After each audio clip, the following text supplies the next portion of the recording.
সমুদ্রের কাঁকড়া অর্ডার করেছিলাম, আজ তা আমার হাতে এসে পৌঁছেছে। এখন আমি এগুলাকে রান্না করার চেষ্টা করছি।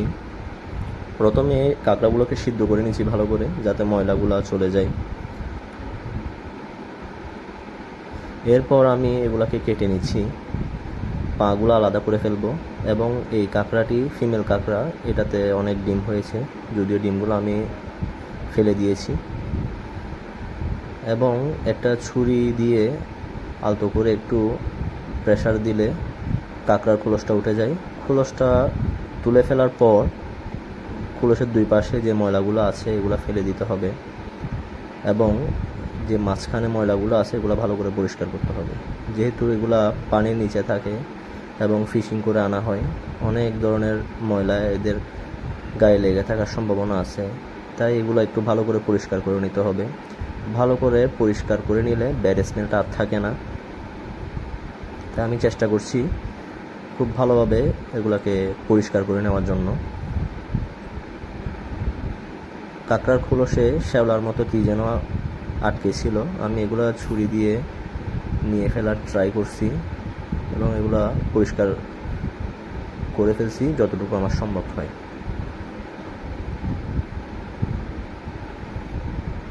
এটাও সেমভাবে পরিষ্কার করছি।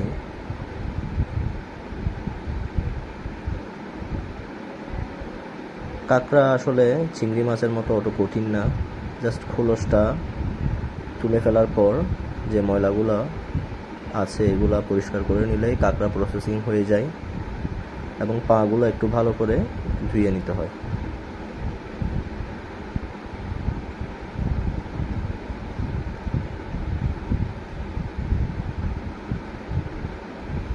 আমি এখন লাস্ট একটা পানি দিয়ে ধুইতেছি, মানে যাতে ময়লা চলে যায়। এরপর আমি রান্নার প্রসেসিং শুরু করে দিয়েছি।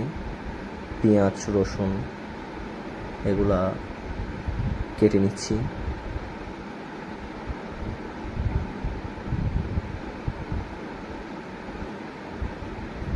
কাঁকড়া ভুনা করার সময় আমরা যত বেশি পেঁয়াজ, টমেটো বা রসুন দিয়ে রান্না করব তত বেশি ভালো লাগবে, কারণ এই কাঁকড়ার যেটা ব্যাড স্মেল থাকে ওইটা আর থাকে না।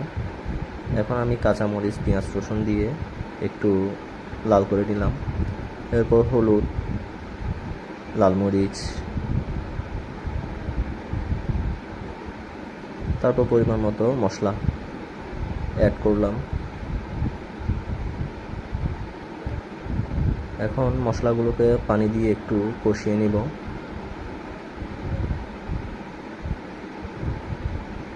মশলাগুলো একটু পানি ছেড়ে দেওয়ার পর এগুলোতে আমি একটু টমেটো দিয়ে নিলাম।